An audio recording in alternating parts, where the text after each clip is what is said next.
Olá pessoal, eu me chamo Elizabeth e seja muito bem-vinda a este canal. Hoje nós vamos falar sobre o convite de Martinho Lutero, esse grande missionário que veio na Idade Média, enviado por Deus para corrigir a rota dessa igreja católica nascente, que muito se perdeu na caminhada com Cristo. E Martinho Lutero é convidado pela espiritualidade maior, assim como outros missionários, a reconduzir a rota para o caminho com Cristo. E Martinho Lutero é também um marco muito importante para a humanidade. Ele não só divide a igreja, mas ele também contribui para o renascimento das artes, para o renascimento do pensamento, da filosofia, da ciência, das cidades, do comércio. Tudo aquilo que acontece lá no Renascimento, Martinho Lutero tem grande contribuição.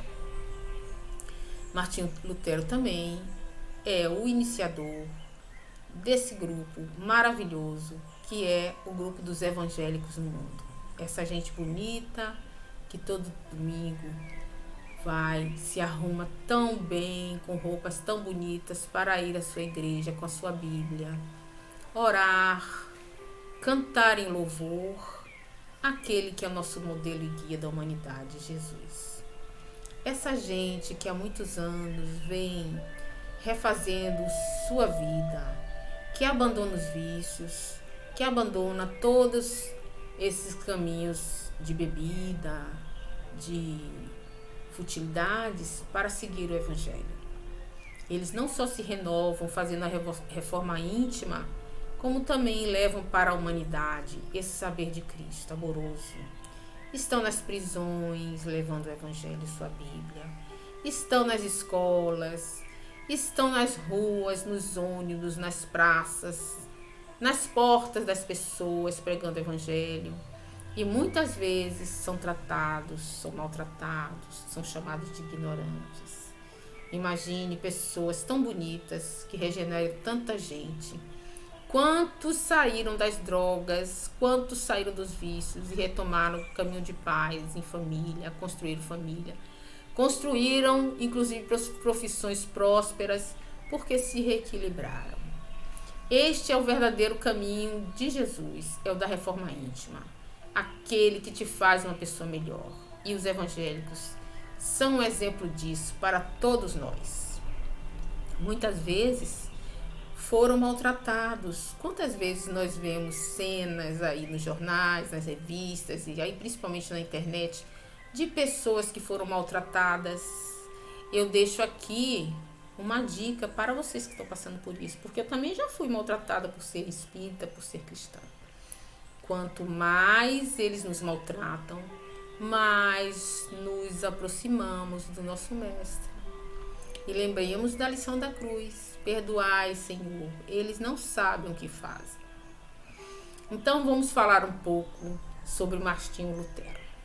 Mas primeiro a gente tem que contextualizar a história de Martinho Lutero. O tempo em que ele viveu. Como era a sociedade medieval naquela época? São duas questões que eu quero levantar aqui, retomar, porque eu já falei um pouquinho lá quando eu falei de Francisco de Assis. O vídeo de Francisco de Assis está muito bonito. Quem não viu, vá ver que está muito bonito, realmente. Veja só.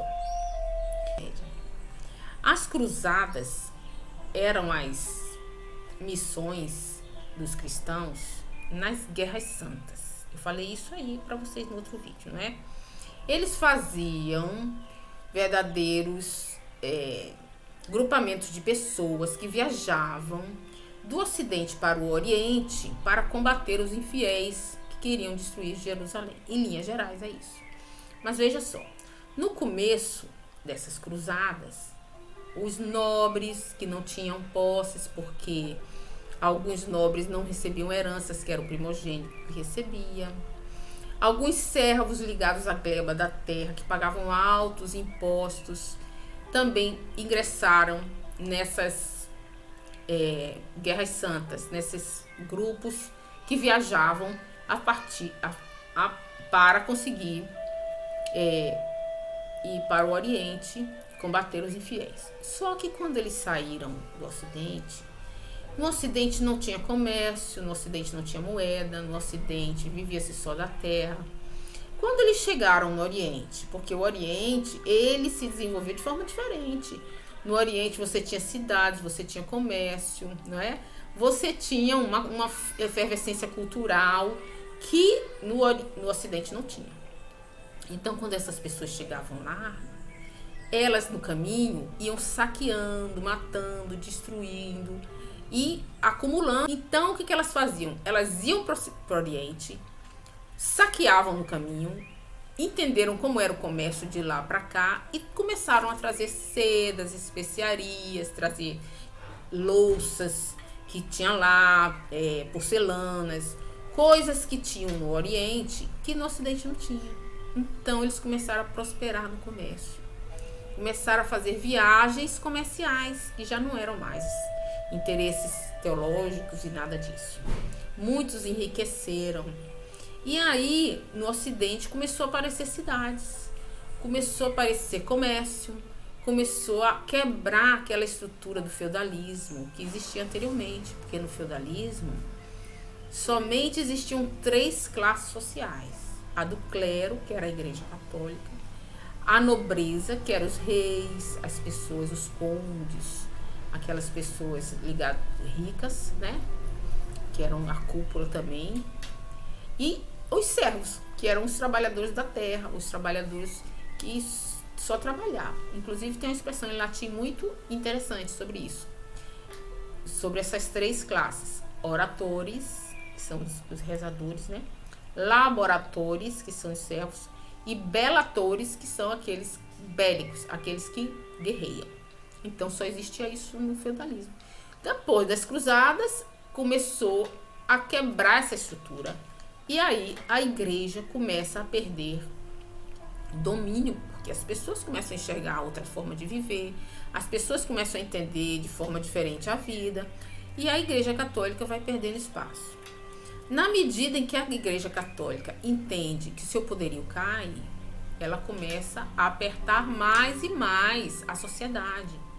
Ela começa a cobrar mais impostos, ela começa a condenar aqueles que discordam, não é? Aí surge a Inquisição. A Inquisição é exatamente nesse período em que as pessoas começam a discordar, começam a questionar a autoridade da igreja, e vão surgindo muitas e muitas pessoas que discordam da forma como a igreja opera. Mas a igreja é muito cruel. A igreja leva para a fogueira aqueles que não concordam, a igreja leva para os calabouços, para a tortura. E aí é instalado o Tribunal da Santa Inquisição. Veja só que loucura esse nome santa, para uma tirania tamanha que existia nessa igreja. Então, gente, é nesse período que surge Lutero. Lutero era um menino criado por um pai muito rígido. O pai de Lutero obrigava ele a fazer trabalhos muito pesados e fazer coisas que levavam ele até o máximo da sua dor e da sua predisposição física como menino. Esse pai enriqueceu devagarzinho, porque ele era agricultor e ele começou a trabalhar com minas de cobre. E aí ele se tornou um pouco mais próspero. Ele não era rico, mas ele era um pouco mais próspero. E incentivou Lutero a ser advogado. Falava: meu filho tem que ser advogado. E aí botou Lutero para estudar, com muito sacrifício, pagando, com dificuldade, estudos de Lutero. Que na verdade, na Idade Média, a gente sabe que todo o conhecimento, quem detinha o conhecimento era a igreja. Somente os monges sabiam ler, somente os monges tinham as escrituras, tinham livros, tinham papiros que eles estudavam, que eles tinham ali todo o conhecimento na mão dos monges da igreja. E esses monges eram muito interessantes, porque eles preservaram muito da cultura lá da Grécia, aqueles filósofos, Aristóteles, Platão, Sócrates, aqueles escritos desses filósofos foram preservados pelos monges, porque os monges não queimam livros. Então, graças aos monges da Igreja Católica desse período, nós temos esses escritos até hoje. Porque senão, se não fosse eles, tudo teria se perdido. Então, eles são responsáveis pela manutenção dessa tradição secular, não é, da filosofia, do pensamento, da Grécia Antiga e de todos os outros filósofos da época, de outras épocas também. Eles preservaram. Então, gente, era somente a cultura da Igreja Católica que existia. E Lutero foi viver numa cidade onde tinha uma escola, e ele começou depois, entrou na universidade e seguiu a carreira de advogado. Aliás, não foi a carreira, não. Ele se tornou estudante de direito para se formar como advogado. Mas ele vivia um eterno conflito. Lutero, ele era muito introspectivo, ele era tímido. E ele pensava muito, ele entrava em crise, ele se questionava sobre todas as coisas da vida. Ele queria saber mais e era perfeccionista. Ele não aceitava tirar nota baixa, ele queria tirar 10 o tempo todo. Ele era muito inteligente, ele queria ser perfeito, porque ele amava a perfeição. E isso ele não conseguia. Então ele achava que porque ele não conseguia ser perfeito, ele tinha influência dos demônios. E ele vivia muito preocupado com essa questão existencial, espiritual, sobre Deus. Se eu estou sendo tentado pelo demônio, por isso eu não consigo ser perfeito. E ele começou a se questionar. Quando, numa época em que ele está em grande questionamento, um dia ele sai da universidade por um campo cheio de árvores e tal, e aí começa uma chuva torrencial, cheio de raios, cheio de trovões, e Lutero fica desesperado, falando assim: pronto, agora chegou minha hora, eu vou morrer hoje.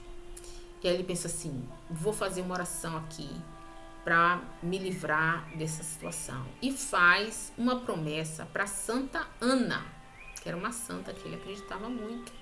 E essa Santa Ana, ele faz essa promessa e diz que se ele escapasse com vida daquele torrencial, daquela tempestade, ele ia se dedicar à vida monástica, a Jesus e às Escrituras. E ele escapou. Então, nesse momento, Lutero tem a primeira ruptura na vida dele. Antes ele só obedeceu ao pai, agora ele resolveu tomar o rumo da própria vida e se tornou monge. Ele se tornou monge no convento eremita agostiniano, lá na Alemanha. E aí, a partir desse momento, ele começou uma vida monástica muito dura. Uma vida monástica de trabalho, de oração, de clausura, tudo para caminhar com Cristo na fé em Deus. E ele se buscava, ele lia as Escrituras com muita atenção, ele pensava, ele refletia sobre aquilo, mas ele vivia em crise. Se você vê o filme que tem aqui no YouTube sobre a vida de Lutero, você vai ver os diálogos insanos que ele tem com ele mesmo, os momentos de muita angústia e de muita reflexão.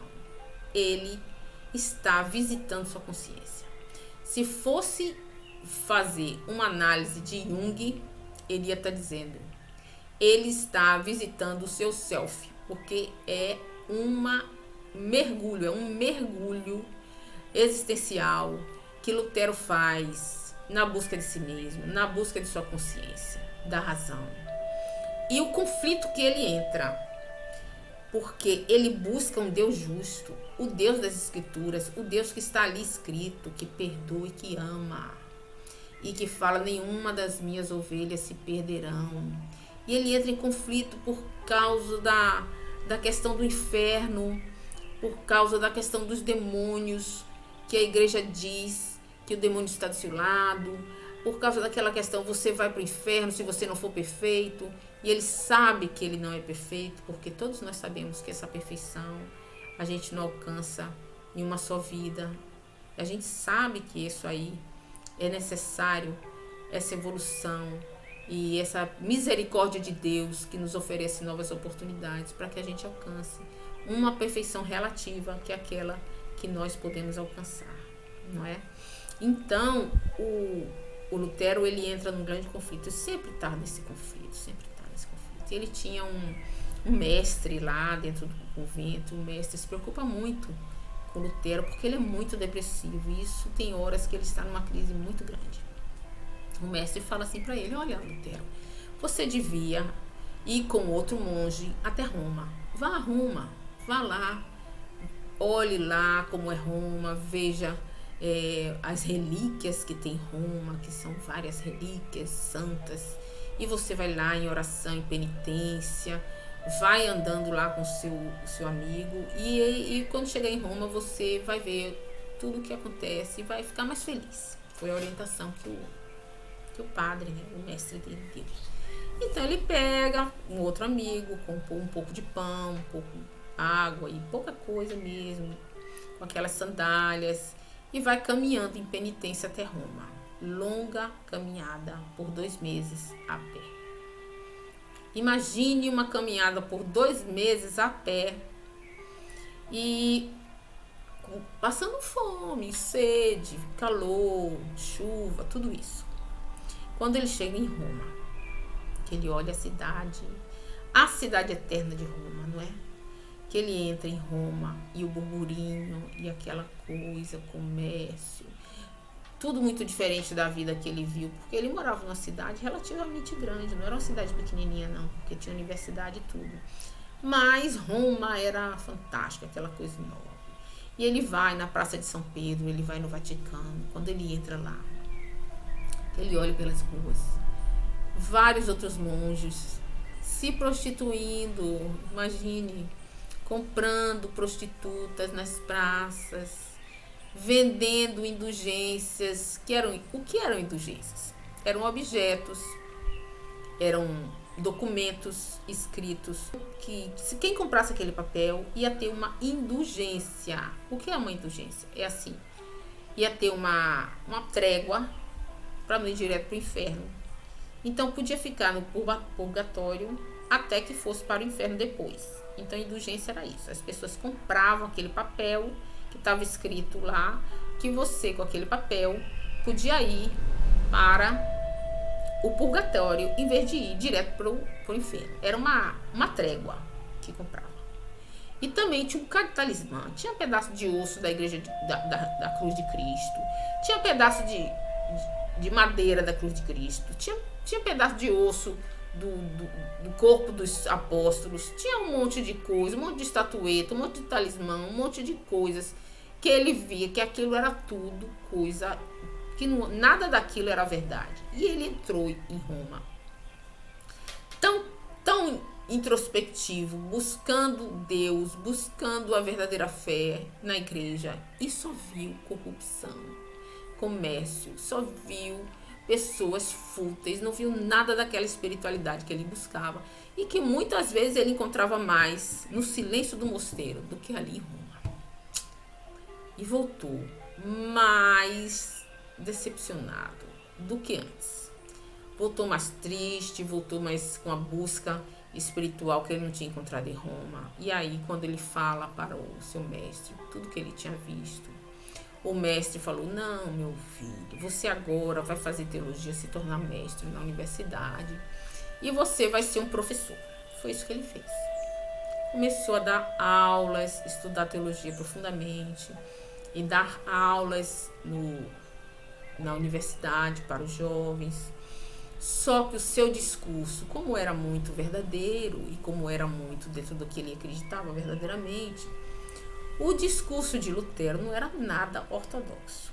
Os discursos de Lutero falavam da impossibilidade do Papa de perdoar pessoas que só quem perdoa é Deus. Falava que as indulgências eram uma farsa, que não podia vender um pedaço de papel e dizer para as pessoas que ia para o céu que aquilo ali não existia.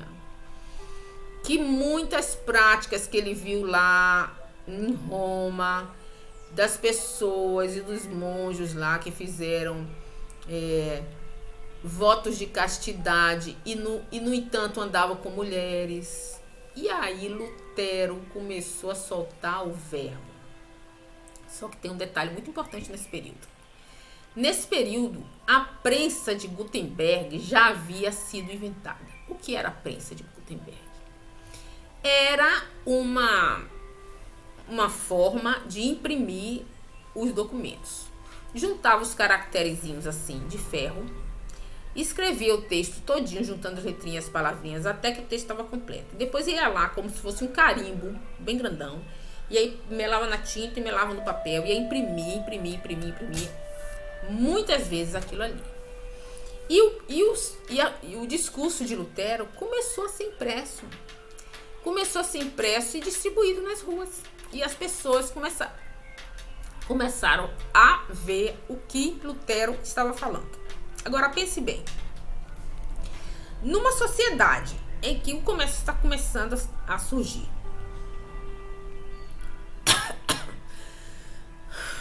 numa sociedade em que o comércio está surgindo, numa sociedade em que a igreja condena o lucro, porque no começo a igreja condenava o lucro, o comerciante não vai aceitar isso, né? Numa sociedade em que os burgueses estão ganhando força econômica, só não tem força política.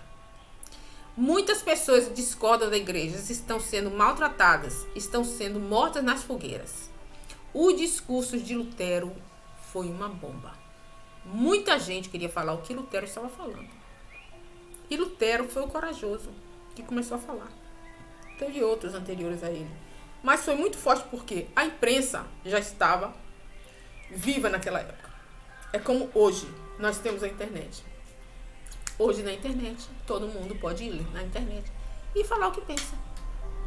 Claro que existem limitações, porque existe o controle da internet também. Ninguém é tolo, né? Pensar que não é, mas é verdade.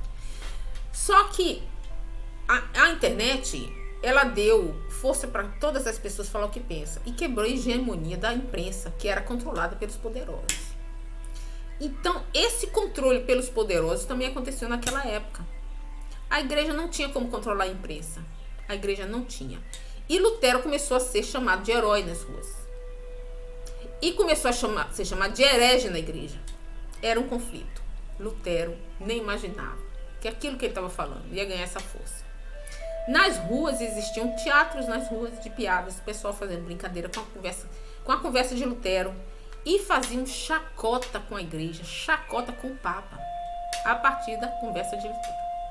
E ele continuava introspectivo. Quanto mais ele falava isso, mais vinha na consciência dele de que ele não podia aceitar certas coisas da igreja. Então Lutero fez um profundo busca espiritual, intelectual, e escreveu 95 teses contra a igreja e contra o Papa. Mas ele não fez esse documento para agredir a igreja, não. Ele queria, na verdade, abrir a discussão acadêmica para todos da igreja dialogarem sobre aquelas teses.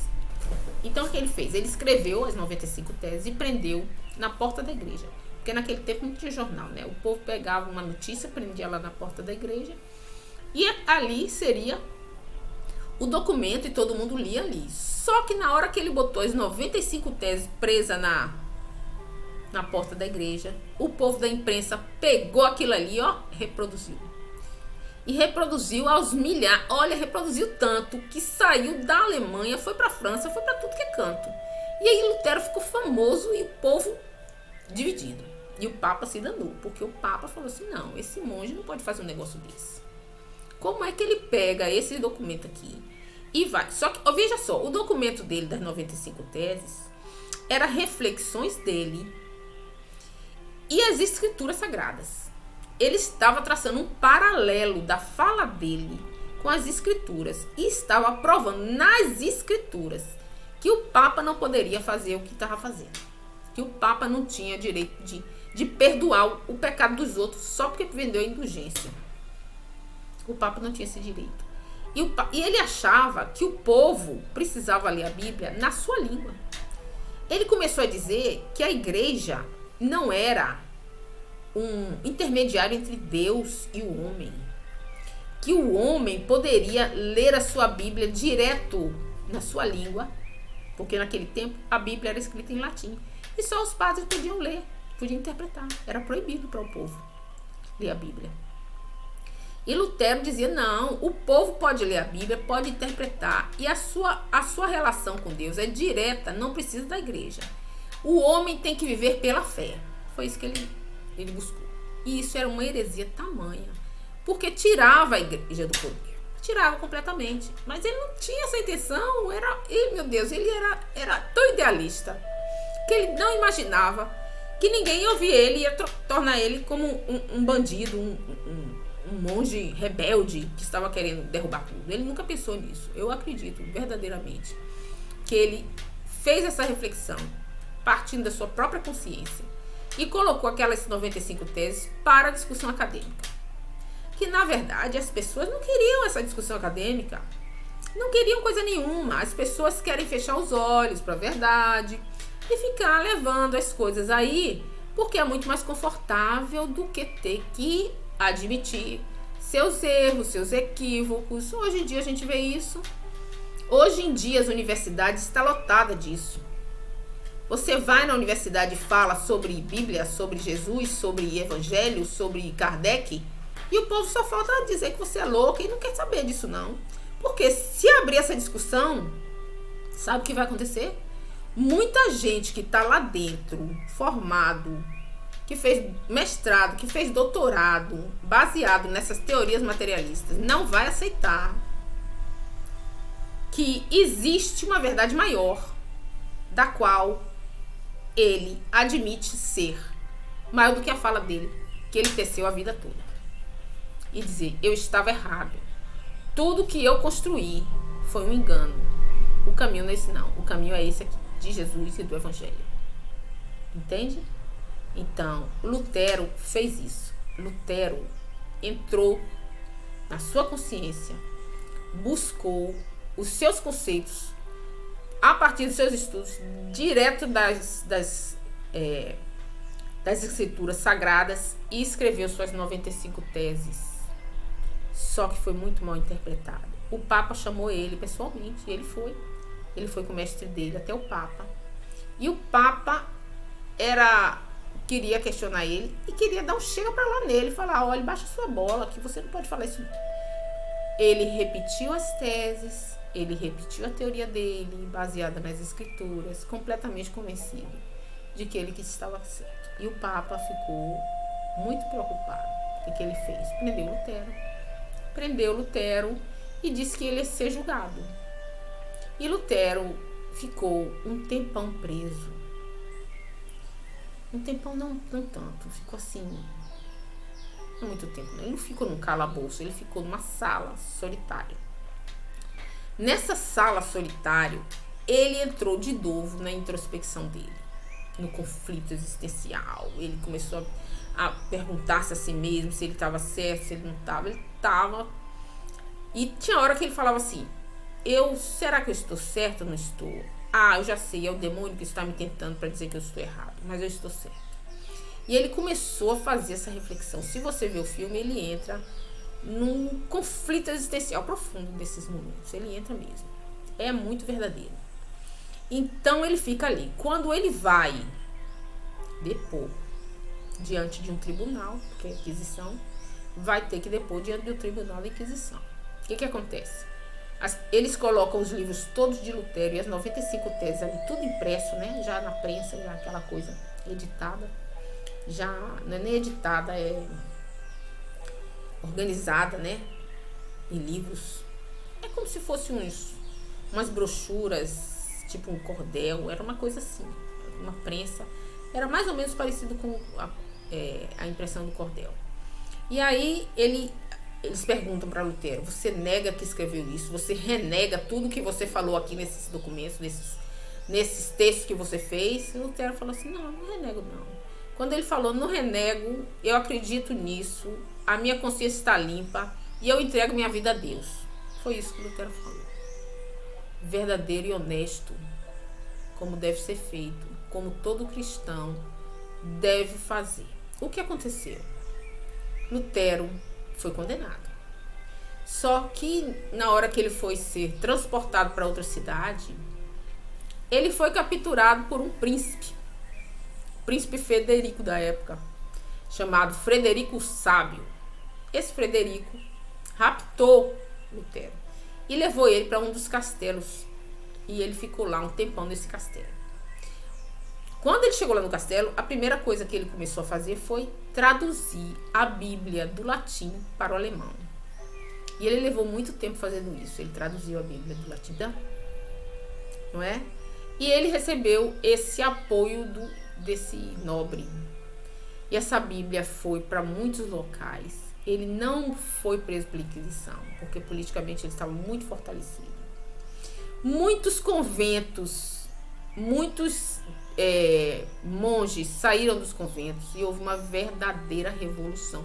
Inclusive guerras sangrentas por causa dessa história de Lutero, que foi aí, a Reforma. E é por isso que é chamada Reforma Protestante, porque eles protestavam contra a igreja. E foi aí que surgiu vários outros grupos estudiosos dessa Bíblia de Lutero, formando os atuais evangélicos, que é essa raiz de todos. Depois eles se separaram e aí cada um seguiu o seu caminho e tem algumas diferenças entre eles. Mas foi Lutero que implantou tudo isso. Se não fosse a verdade de Lutero, aquela consciência que ele teve em respeitar a própria consciência e as escrituras, a gente não teria hoje a Bíblia que as pessoas mesmo leem, não é? E baseado na sua fé. Aqui no livro A Caminho da Luz, nesse livro que eu estou seguindo, esse livro é muito rico. Esse livro, quando você começa a ler esse livro, cada página, cada palavra que Emmanuel coloca aqui é muito significativa. E dá para a gente construir eu não sei nem quantos, viu? Vários vídeos sobre isso. Porque cada página, cada trecho é um manancial de sabedoria que Emmanuel deixa. Eu vou ler aqui o que Emmanuel fala sobre a vinda de Lutero e outras pessoas. Nesse livro A Caminho da Luz, Emmanuel fala que existe uma lei maior que está cuidando de todos nós e que a humanidade está sujeita a essas leis. E que a história da humanidade ela vai sendo construída a partir do livre-arbítrio daqueles que habitam a Terra. Mas, em determinado momento, Deus intervém para que a gente possa corrigir a rota e voltar ao eixo da verdade, que são as leis de Deus, que são as palavras do Cristo. Veja só o que Emmanuel escreve. É aqui na parte Renascença Religiosa. Você pode olhar no seu livro. No meu é na página 163. Escrito assim, aspas.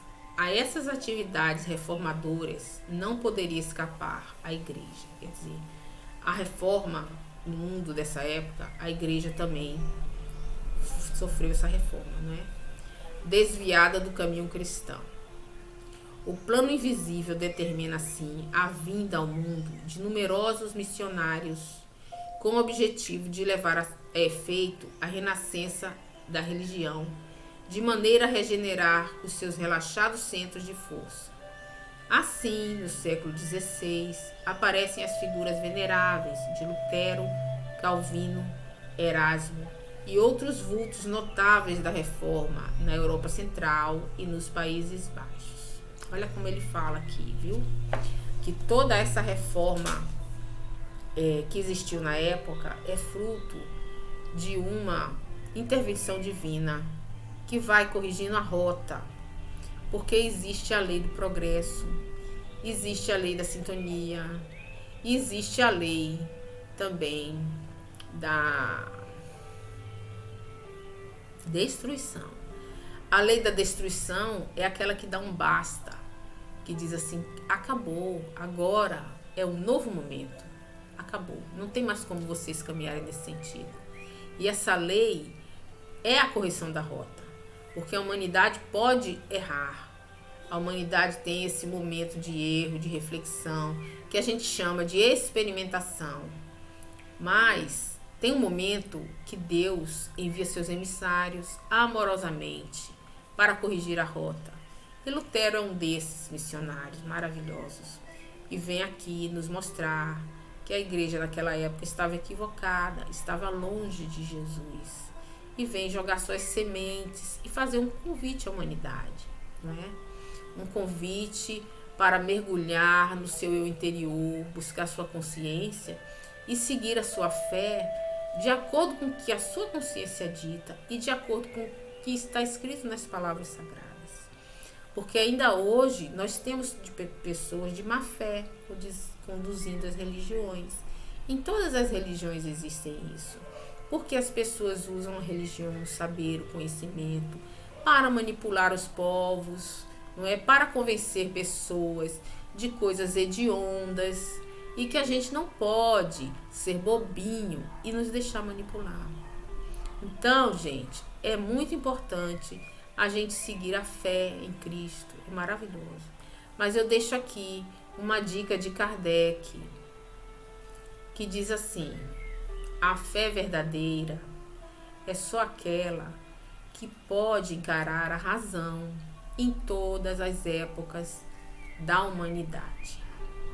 Reflita sobre isso, sobre uma fé, sobre esta se realmente condiz com a verdade, com aquilo que Jesus pregou, pregou amor, pregou que nós devemos nos manter dentro da lei, pregou que nenhuma das suas ovelhas se perderão, pregou que está cuidando de todos nós. Tudo que Jesus nos falou. Jesus nunca trabalhou com medo. Jesus nunca trabalhou com imposição. Jesus toca o coração de cada um no momento certo. E aqueles que trabalham com medo, com coação, essas pessoas não estão com Cristo. O Cristo é amor, é perdão, é cuidado, é atenção. Ele vive ainda. Ele toma conta da humanidade. Ele é nosso modelo, nosso guia. É ele que nós temos que seguir.